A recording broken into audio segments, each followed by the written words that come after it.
Assalamualaikum warahmatullahi wabarakatuh. Halo, apa kabar? Alhamdulillahirrahmanirrahim. Anak-anakku, jumpa lagi bersama saya Pak Sa dalam pelajaran bahasa Indonesia kelas 7. Kali ini kita akan membahas tentang teks deskripsi. Ya, tentang apa? Tentang teks deskripsi. Sebelum kita mulai, marilah terlebih dahulu kita berdoa agar materi yang akan kita pelajari pada hari ini dapat dipahami dan bermanfaat buat kalian. Marilah kita berdoa. Bismillahirrahmanirrahim. Rabbi zidni ilma warzuqni fahma wahlul 'uqdatam min lisani yafqahu qawli. Amin. Anak-anakku, pernahkah kalian mempelajari teks deskripsi?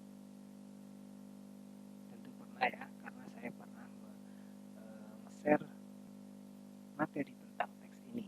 Namun jika belum paham, mari simak video berikut ini. Kali ini kita akan membahas tentang teks deskripsi. Teks deskripsi ada beberapa poin yang perlu kalian ketahui. Yang pertama tentang pengertian, kemudian tentang tema, selanjutnya ciri teks deskripsi, kemudian jenis teks deskripsi. Pengertian teks deskripsi adalah memaparkan atau menggambarkan objek secara jelas mengenai sesuatu atau menggambarkan objek dengan cara merinci objek secara subjektif. Ada beberapa kata kunci. Yang pertama, memaparkan. Artinya di teks deskripsi itu memaparkan baik secara tulisan atau lisan. Memaparkan apa? Objek. Objeknya bisa berupa tempat wisata, orang kesayangan, binatang kesayangan, atau yang lain. Objeknya adalah tempat wisata, bisa orang kesayangan, atau binatang kesayangan. Dijelaskan secara jelas. Kemudian kata kunci berikutnya adalah merinci objek secara subjektif. Kata kunci yang pertama merinci. Merinci apa? Objek. Contoh, jika objeknya itu seseorang, maka kalian dapat merinci dari fisiknya, kegiatan hariannya, kemudian sifat-sifatnya.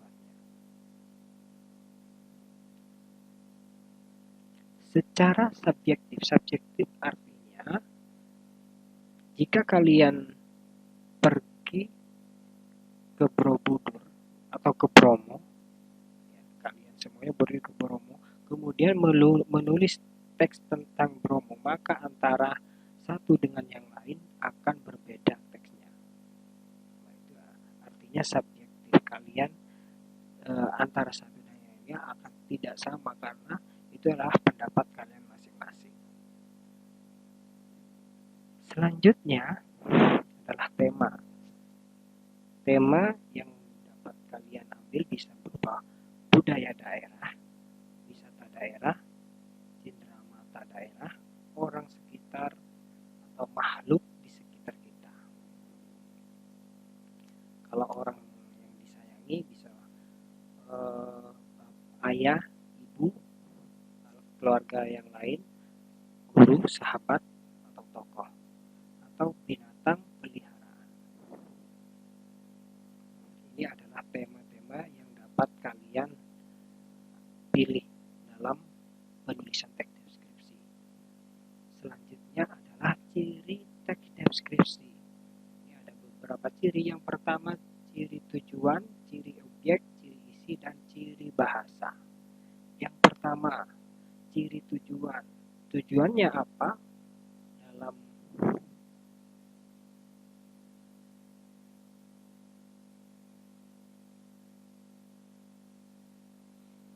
tujuannya apa adalah menggambarkan objek dengan cara merinci secara subjektif. Ini sudah jelas seperti penjelasan yang awal, pengertian yang di awal adalah objeknya dirinci secara jelas dan secara subjektif. Kemudian menggambarkan objek dengan cara merinci objek secara subjektif sama, ya. Menggambarkan objek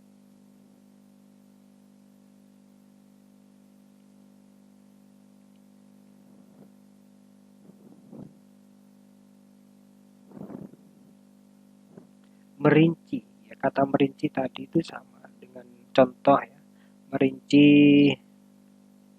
dari rumahku idamanku, contohnya judulnya teksnya seperti itu, maka bisa merinci dari halaman rumah, kemudian ruang tamu, ruang keluarga, dan sebagainya.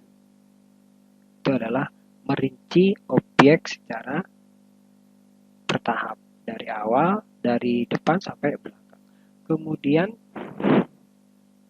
melukiskan kondisi objek dari sudut pandang penulis. Ini sama dengan yang tadi. Contohnya kalian pergi tadi ke Bromo, kemudian kalian menulis objek tersebut, maka tulisan antara penulis dan penulis yang satu dengan yang lainnya akan berbeda. Itu yang dimaksud dengan sudut pandang penulis.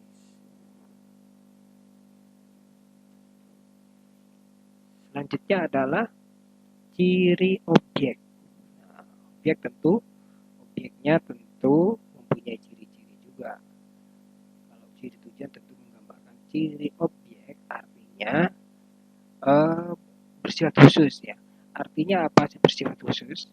Bersifat khusus, objek yang dibicarakan itu tentu khusus. Contohnya Bromo atau ayahku, tentu bukan ayah orang lain. Artinya orang yang menulis di lingkungan keluarga. Artinya tidak secara umum. Contohnya kalau objek umum dengan objek khusus itu beda. Contohnya gunung yang aktif di Indonesia itu berarti gunung yang ada gunung apinya. Artinya gunung tersebut aktif. Di seluruh Indonesia itu banyak. Kalau khusus, contohnya Gunung Bromo, beda antara gunung-gunung yang lain. Itu yang disebut bersifat khusus, yang dibicarakan hanya Gunung Bromo. Kemudian bersifat pendapat personal. Ini sama dengan sudut pandang tadi, ya.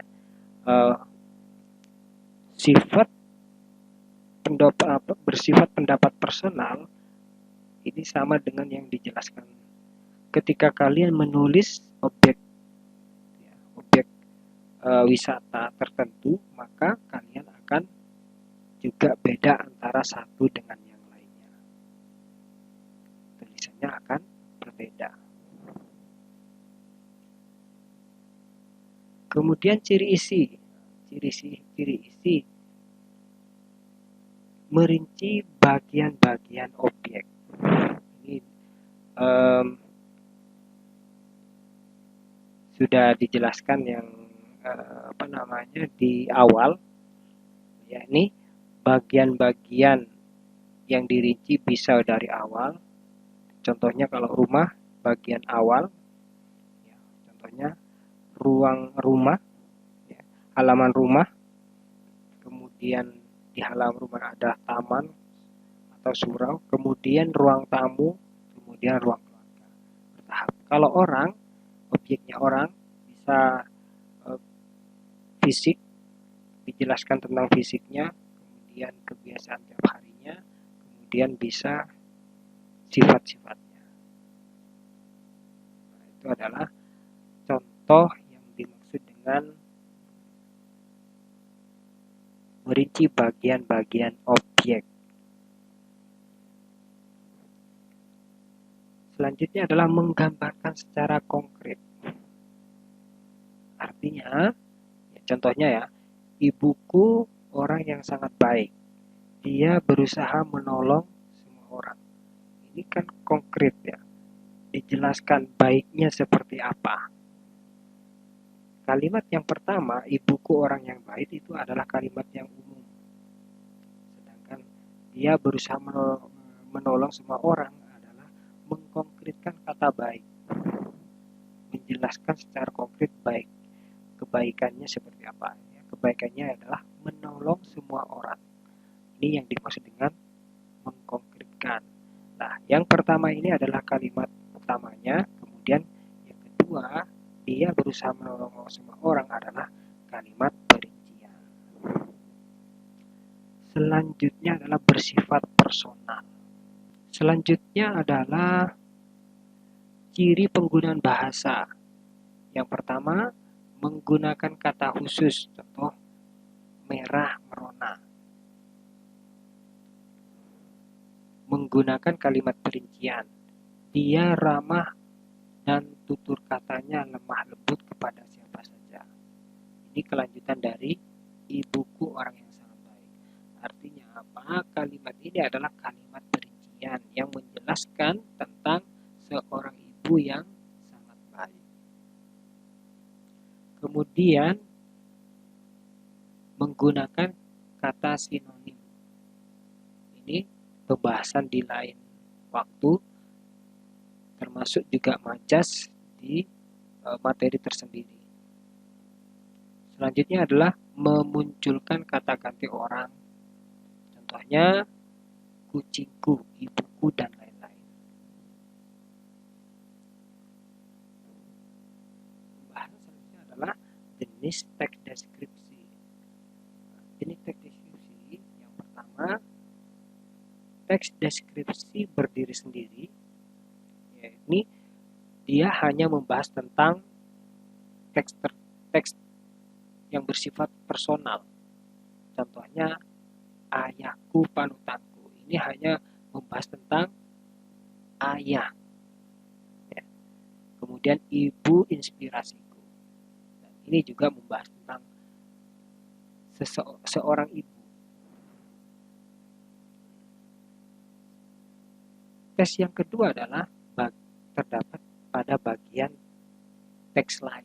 Contohnya yang terdapat dalam cerpen, novel, lagu, dan iklan, dan lain-lain. Itu yang terdapat dalam cerpen, teks deskripsi yang terdapat dalam cerpen, lagu, dan sebagainya. Jadi ada dua, yakni pertama teks deskripsi yang berdiri sendiri, kemudian teks deskripsi yang terdapat pada bagian teks lain. Mungkin cukup sekian dari saya, mudah-mudahan bermanfaat. Dari saya kurang lebihnya mohon maaf.